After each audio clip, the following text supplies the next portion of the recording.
This year's NFL draft is as unpredictable as any we've seen, and there's a realistic possibility that the Chicago Bears have a ton of great players to choose from with the 10th overall pick.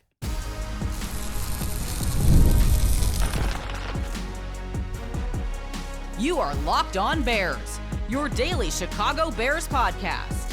Part of the Locked On Podcast Network, your team every day.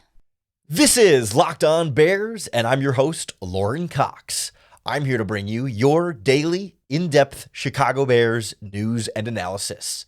You can follow me on Twitter at CoxSports1, and you can follow the podcast at Locked On Bears on TikTok, Instagram, Facebook, Twitter, and the Locked On Bears YouTube channel, where you can keep up with all of our video podcasts as well. Thanks for making Locked On Bears your first listen today. We're part of the Locked On Podcast Network, your team every day. Today's episode is brought to you by the all-new 2025 Nissan Armada. Stay tuned for our Armada Player of the Week later in the show. On the show today, I want to go through what a best-case scenario mock draft will look like for the Bears in the first round, how the first 9 picks could go in the most favorable but still somewhat realistic way to give the Bears the best picks to choose from when they're on the clock at 10.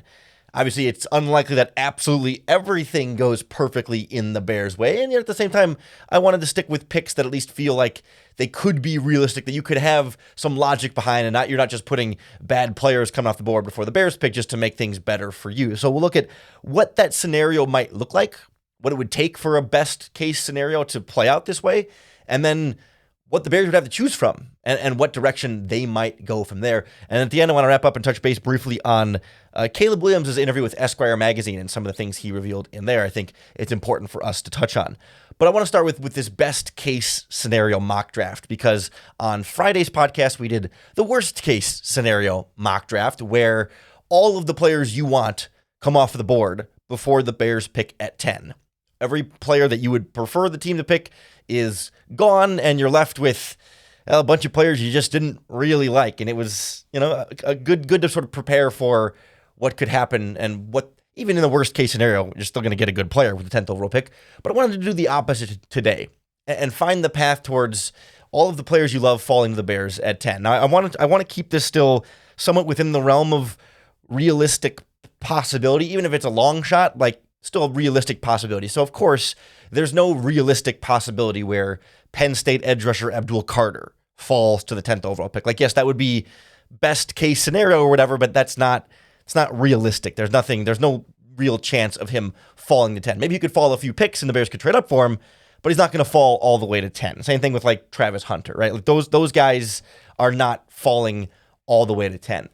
Everybody else, I think, is a possibility. We talked last week even about Michigan defensive tackle Mason Graham being a possibility to fall to 10, even if it's potentially unlikely here. So if we try to piece together who could other teams before the Bears take that would make sense as picks for them, that also then don't take the players you would want the Chicago Bears to have the chance to take with the 10th overall pick. Again, I'll say, like, the chances of this exactly happening in this exact order seem low, but any of these individual picks you can talk yourself into as making sense for the team that picks them. So, of course, like, I think the best case scenario for the Bears starts with quarterbacks going early in the top 9, and that's a theme here. Now, of course, I'm not going to say that 4 or 5 quarterbacks are going to go in the top 9, because that's not super realistic, but we could see 3. It would be a surprise, but every year quarterbacks go earlier than we think we could. So, I mean, we'll start with Cam Ward, number 1 of the Titans. That's locked in anyway. You can't do a mock draft that doesn't start with Cam Ward as the number 1 overall pick, because that one we know for sure at this stage of the process. Number 2 is pretty wide open at this point.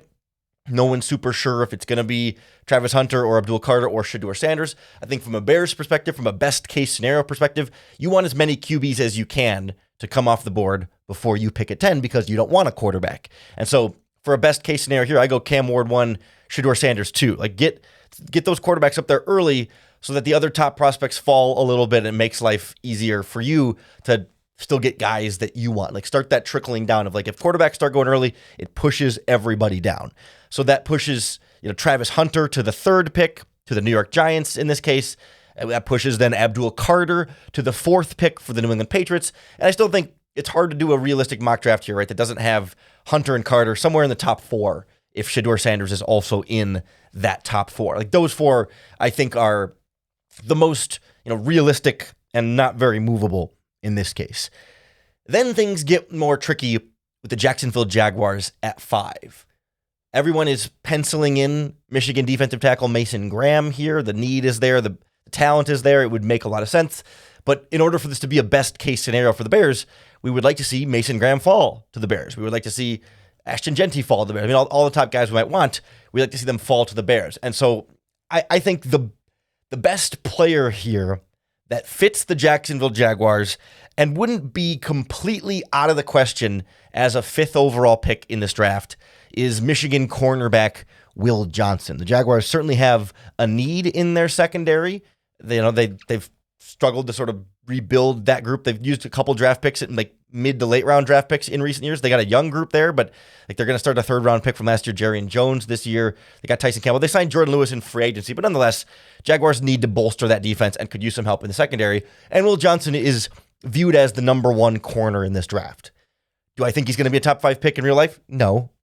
Would it be totally out of the question for a new regime in Jacksonville to go off the board a little bit here? Not off the board, but go with something a little bit different and unexpected there with somebody like Will Johnson, who could very well be a top 10 pick. 5 just maybe feels a little early compared to where most people have him, but I don't think it's totally unrealistic or out of the question. The Jaguars could say, hey, corner is a premium position and a big need for us. Johnson's a top 10 caliber player. Let's get him with the 5th overall pick because we really like him. Then we move on to 6 with the Las Vegas Raiders, and this is where I put quarterback 3, Jackson Dart here. The Raiders were a tough spot here too because they're a team that could take a lot of players the Bears might like. I don't think the Raiders are going to take Jackson Dart at 6, but there have been rumors for a while that 3 quarterbacks could end up going in the top 10 of this draft between the Raiders and Jets and Saints, and of course the Browns and the Giants. Like, there are, what I just named, 5 teams in the top 10, in the top 9 that could use quarterbacks. Doesn't mean all 5 are going to take quarterbacks, but could 3 of the 5 take a QB? I certainly don't think that's out of the question here. And if I'm a team like the Raiders at 6, and I've got the Jets after me and the Saints after me, and then even farther down the 49ers, the Cowboys, the Steelers, the Seahawks, etc., maybe I just say, I got to get my quarterback here because I need a long-term option. Geno Smith's a short-term option for me. I need my long-term option developing behind him on the bench. So I go Jackson Dart at 6 to the Raiders. Then the Jets at 7. Well, they're not going to take a quarterback right away there. They do want to support Justin Fields. How about giving him another wide receiver? A fairly common Jets mock draft pick here. Tedoroya McMillan from Arizona, the wide receiver. Again, I think Jets fans might prefer something else, but it's not out of the question at all that they would want to add a wide receiver to pair with Garrett Wilson. Their number 2 right now is probably Josh Reynolds, formerly of the Jaguars and the Lions. They've got Alan Lazard, but they don't really have a really solid number 2 option there. And someone like McMillan can come in and be 2 dynamic weapons for Justin Fields to try and get that offense rolling there and give him some weapons to work with, plus the talent they have in that backfield there. It would make a lot of sense for the Jets to go wide receiver there. Then the Panthers at 8. It's pretty easy for me, this one too. Linebacker Jalen Walker from Georgia, a player that I just don't think the Bears will really be that interested in because he's not a great scheme fit, but he's certainly a top 10 caliber player in this draft. He's kind of a hybrid off-ball linebacker, hybrid edge rusher. He can play a bunch of different spaces, and it's a pick that a lot of people have been connecting to Carolina as someone who could play an edge rusher in their defense, but you could move him around quite a bit in that 3-4. I think there's a lot of that pick makes a lot of sense. It doesn't have to be a big stretch here for how or why this guy goes before the Bears and that they don't take a player you might have preferred Chicago to take. The Saints is the spot where I think I had the most trouble here, where it's like, the Saints could take a running back, they could take a tight end, they could take an offensive lineman, they could take a defensive lineman, they could take any of the kind of players you might want for the Bears here. They could also take a quarterback, but I didn't want to throw a 4th quarterback in the top 9. That doesn't feel super realistic to me in this draft. So I came around on Jahdae Barron, the Texas cornerback who can also play safety. And to me, I think it would be a fun fit in New Orleans that, the Saints need a corner. They signed Isaac Yiadom from the 49ers to try and be a starter this season, but they could use another long-term piece there. And Barron has played similar types of roles as Tyrann Mathieu has in his career. And with him in New Orleans, I think that could be a really nice mentorship as someone who can play all over a secondary. You can see Barron as the long-term heir apparent to Tyrann Mathieu there, who's 32 and turns 33 later this summer. And you can start up Barron at corner early on in his career and then move him up to safety if you need to. And then boom, you've gone through this top 9 of Cam Ward, Shedeur Sanders, Travis Hunter, Abdul Carter, Will Johnson, Jackson Dart, Tet McMillan, Jalen Walker, and Jahdae Barron. And not very many of those players are guys you think the Bears would really want to take at 10.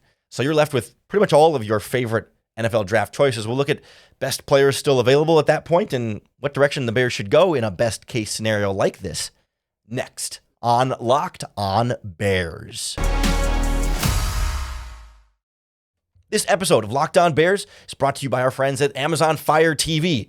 Did you know that your Amazon Fire TV is also an Xbox?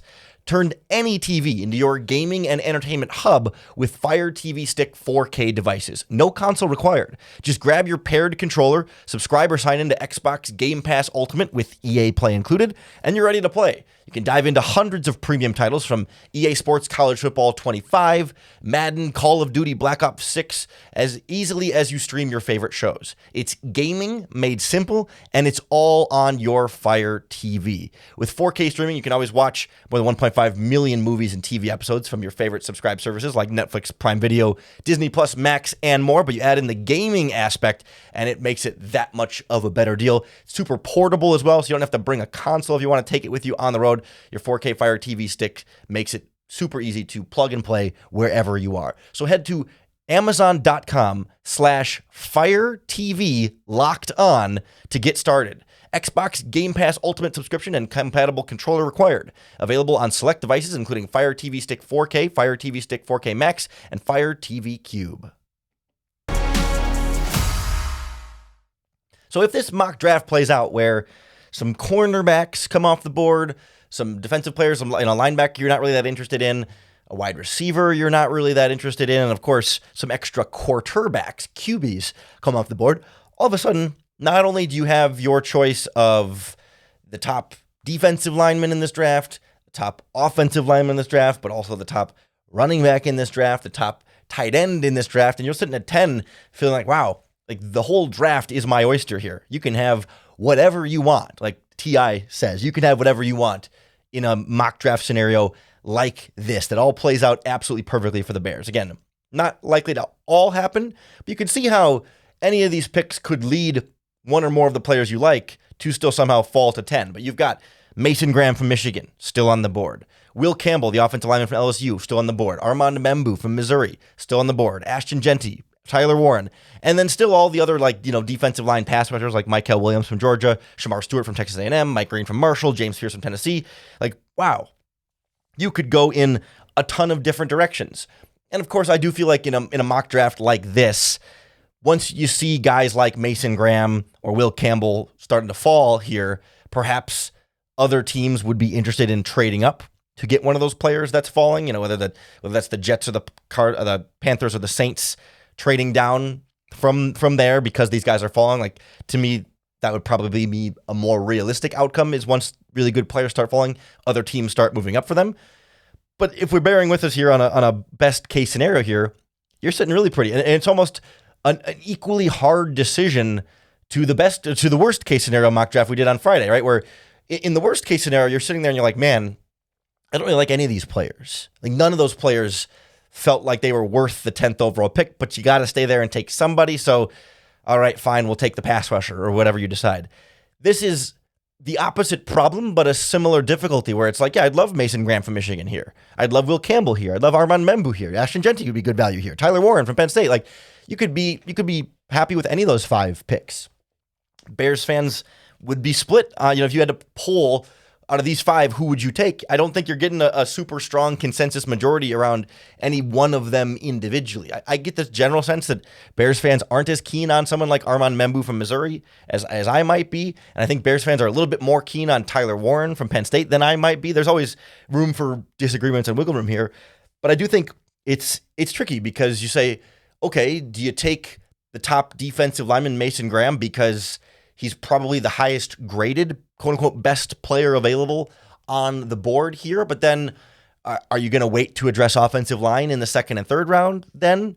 Or do you take the playmaker like Ashton Jeanty or Tyler Warren because you feel like I'm not going to be able to get a playmaker of this caliber in the 2nd or 3rd round, but I can still find decent players in the trenches with those next picks that they make. And I think Ryan Poles is going to look at this draft and this decision at 10, whether it's this best case scenario we're talking about or however it plays out in real life, as not just one pick in a vacuum here. Like, yes, you want to take best player available and you don't want to reach for a need per se. But if you look at Graham and Campbell and Membu and Genty and Warren and say, let's say generally you have all these players graded similarly, where maybe you do have them in a specific order, but the difference between the best of those 5 and the worst of those 5 isn't that different. So you don't have to take the true best player available as long as they're sort of in this tier of best player. And then you kind of look at, well, what do I expect to happen in the second and third rounds of the draft? And say, okay, if I go O-line now, who do I think, what are my odds like of who's going to be there in the second and third round? And if I want to address a position in a certain way, what am I likely to have at my disposal in the second and third rounds? Because if I look at this and say, hey, like, I really like Will Campbell, I really like Armand Membu, but our draft scouting and intel says there's going to be a bunch of offensive linemen we also like still there when we pick at 39 and 41. So maybe then you're less inclined to say, well, if these players are graded pretty similarly and I can get other players I like at that position later on because my scouting tells me that they should be available then, but maybe there isn't a defensive tackle in that range that you like, or maybe there isn't a tight end in that. I mean, whatever position you want to pick, right? As they scout it out, they might just say, if these players are graded similarly, then let's add in some other factors here. Like not only like what your need is on your roster, but then also what your supply is in the supply and demand equation of when else you can add those players. I think obviously in every round you can find, there's going to be a defensive tackle available in every round. There's going to be an offensive lineman available in every round. There's going to be a running back available in every round. It's not that there's some positions where there won't be players, but it's more about what your odds are of landing a player you really like at one of those spots. And do you need, if you want to address that position, are you better off addressing it here with the 10th overall pick with all of these different guys available, or waiting and doing it later? Like, that's the luxury you get from this best case scenario mock draft here. Because in a lot of mock draft scenarios, right, there's only one guy left on the board that you like, because Mason Graham goes early, Will Campbell goes early, Ashton Genty goes early, whatever, and you get stuck with Tyler Warren, and stuck with is harsh there, right? But the choice is made for you. Oh, there's one really good player left on your board, so we're just going to take him because he's the guy, and then we'll figure out how we address those other positions later. We don't have the luxury necessarily of picking and choosing exactly where we want to start based on where we think we can go from there, because sometimes other teams aren't going to give you that luxury. And I do, next Monday, we're going to do another mock draft type situation where we sort of do a build your mock draft by piecing together what combination of picks would make the most sense for you. But I think for me, like when I look at this list of best players available, Mason Graham is at the top of the big board here. I think he's the only one of this group that's a surefire top 5 player in this draft. I still think Campbell and Membu and Genty and Warren are good players, and each one has some little question marks here and there. Genty's mainly is the positional value there, but the other players you can poke holes in a little bit more than with Mason Graham, who I think is just a really, really solid defensive tackle. So I would be hard pressed in a best case scenario like this. In basically in any scenario, Mason Graham is still on the board at 10. You just take him because he's a really, really good football player, and you take the best all-around football player there. And you feel bad passing on the offensive lineman, Campbell and Membu. You feel bad passing on Genty and Warren, right? But take the best defensive lineman player available on this draft right there. That's Mason Graham. You're going to be very, very happy with what he can provide you. And then you can address O-line, running back, and tight end elsewhere in the draft if you want to. You can still address edge rusher elsewhere in the draft. Like, I'm not going to be mad with any of those guys, but I think Graham is right at the top for me. I'd probably go either the offensive lineman next, and then Genty, and then Warren is probably the order I would go there. Like, give me Graham, give me no lineman. Those are more valuable premium positions. If those guys weren't there, then Ashton Genty or Tyler Warren. You can kind of flip a coin there for me, but I would honestly lean Genty in that equation between Warren and Genty. But like I said, these are all players that are going to be graded similarly for a lot of people. You're going to have your individual preferences, and I don't think you can. It's not hard to argue for any one of them individually over the rest in this scenario. But give me Mason Graham in a best case scenario Chicago Bears mock draft. So hopefully that balances out a little bit with the worst case scenario we did last week. I want to turn and do the best case scenario now, so you can kind of see the two extreme ends of the spectrum. It was still within the realm of possibility with some realism in here of how this draft how these first 10 picks could go for the Chicago Bears. I also, though, want to touch on one of the other big stories from the weekend was Caleb Williams as the cover athlete in Esquire Magazine and doing an interview where he opened up a little bit more about his struggles during his rookie season and everything that happened with Matt Eberflus, and kind of confirmed some things we had thought and shared some new thoughts in particular that we had sort of danced around or heard a little bit about, but never really had articulated in this way. So we'll go through Caleb Williams' comments and why I think we can be encouraged by what he's taking from a rough rookie season next on Locked On Bears. The Armada Player of the Week is brought to you by our friends at Nissan and the all-new 2025 Nissan Armada. Each week, we're taking a look at NFL draft prospects to pick one guy that stands apart, the guy we believe showcased the strength and power needed to push the Bears forward as we look ahead to next season. And if you couldn't guess it already, this week's Armada and clear-cut Player of the Week is Michigan defensive tackle Mason Graham. When you want to talk about somebody who's rugged and heavy-duty on the interior, doing the dirty work, that is Mason Graham, a physical football player who's got the motor, he's got the energy, he's got the toughness, he's got everything you look for on your defensive line, and he can conquer the road with capability and confidence, just like the Nissan Armada. With the Nissan Armada, they say go forth and conquer, and that's exactly what I think of with Mason Graham coming to the Chicago Bears. It's clear that Graham is out here and ready to conquer the road ahead with confidence, just like you can in the all-new Nissan Armada or any of their outstanding vehicles. Take the Nissan Armada, Rogue, or Pathfinder and go find your next big adventure. Shop nissanusa.com.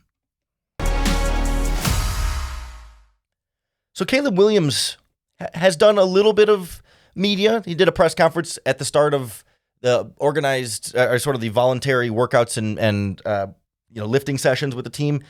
And there's only so much access we get to Caleb Williams, but Esquire Magazine spoke to him.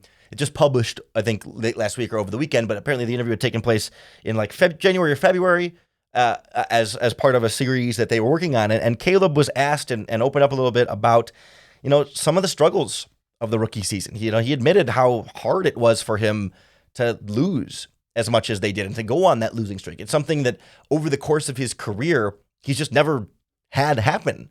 In high school, didn't lose that much. In college, wins the Heisman. And yes, he had there was a difficult season in there at USC, but not like below 500 super 10-game losing streak kind of bad team losing. This was a brand new experience for Caleb Williams, and that's the kind of thing that can shake a lesser player's confidence and create doubt. And Caleb admitted to, some tears just from how difficult it was to try and play through all of the bad losses and the tough defeats at the end of games. But I from what he says in this interview, I think he's taking the exact lesson from it that you would want your young quarterback to take. The quote he gave Esquire Magazine was, quote, "I think those losses were pretty important for me and my growth.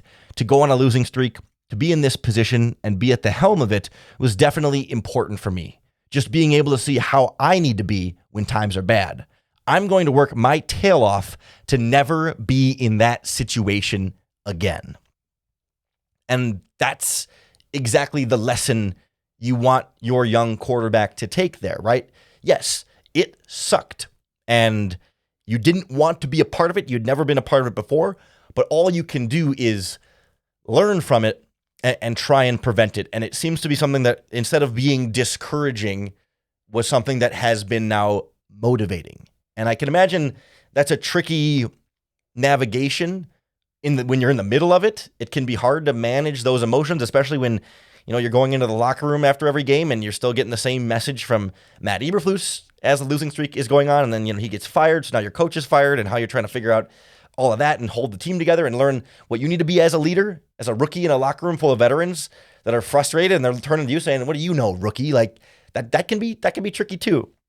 But specifically, a lack of leadership structure, I think, is going to make Caleb Williams appreciate Ben Johnson a bit more. Caleb voiced some of the frustration about Matt Eberflus, and he kind of said the players in the locker room were super frustrated with how he handled the aftermath of the Hail Mary loss to the Washington Commanders, and kind of essentially didn't say it, but implied that that was kind of the beginning of the end. That was week 7. That was the start of the losing streak. And then, of course, they lose, 1, 2, 3, 4, 5, 6 more before Matt Eberflus ultimately gets fired. But, that's where the locker room started getting lost. And I think that's why you saw the Bears play so poorly the next week against the Arizona Cardinals. And then even the week after that against the Patriots, there was just this deterioration of guys struggling to kind of manage this and buy in and believe in what was happening again. It wasn't until they bounced back against the Packers and almost won, but then, you lose on the blocked field goal at the end, and it just sort of boils over from there. So it was a pretty difficult all-around situation for Caleb, but I think he's got the right approach to this and the right head on his shoulders to be able to not only sort of brush it off and not, have it linger with him, but then also use it for good, harness that energy and have that drive him forward as opposed to pull him down or hold him back. And I think that's why he's so eager for Ben Johnson to coach him hard and to be uncomfortable and to do all these things, because more than anything, he just wants to be the best and he wants to win and wants to be successful. And I feel like that's ultimately what you want in your quarterback, that sort of that innate drive, that it factor inside of him to say, I want to be the best. And it's not just about me, but it's about the team and the success and not losing. That all came out loud and clear in the Esquire Magazine interview and cover story. And I think it's a nice little glimpse behind the scenes that I wanted to make sure that we touched on and acknowledged for how meaningful that was to Caleb Williams and how he wasn't just blowing it off and saying, well, we suck, whatever. I don't care. He cared deeply the entire time. And it's the amount that he cares that helps make him special compared to quarterbacks of the past that cared a bit less. We one more famously than others, but a few different Bears quarterbacks, sometimes we get the sense how much have they really truly cared? And that's the one thing you can never doubt or question about Caleb Williams is how much he cares and how invested he is into his own success and the success of the team around him. So that's something to be really excited about moving forward with, hopefully in better hands with Ben Johnson than with the frustration of someone like Matt Eberflus. When we hear more from Caleb Williams and other Bears players in the lead up to the draft, you can be sure we'll break it down for you right here on the Locked On Bears podcast. So make sure you hit the subscribe button on Twitter or wherever you listen to podcasts, because that's going to be the best way to keep up with all of our daily, in-depth Chicago Bears news and analysis. Thanks for making Locked On Bears your first listen today. We're part of the Locked On Podcast Network, your team every day. We're less than 2 weeks away from the NFL draft, and if you want more draft talk, make Locked On NFL Draft your second listen today. It's hosted by Damian Parson and Keith Sanchez, where you can get the latest draft rankings, rumors, and news every single day. Find Locked On NFL Draft on YouTube or wherever you listen to podcasts. Coming back tomorrow for another episode of Locked On Bears. Make us your first listen once again for another opportunity to bear down.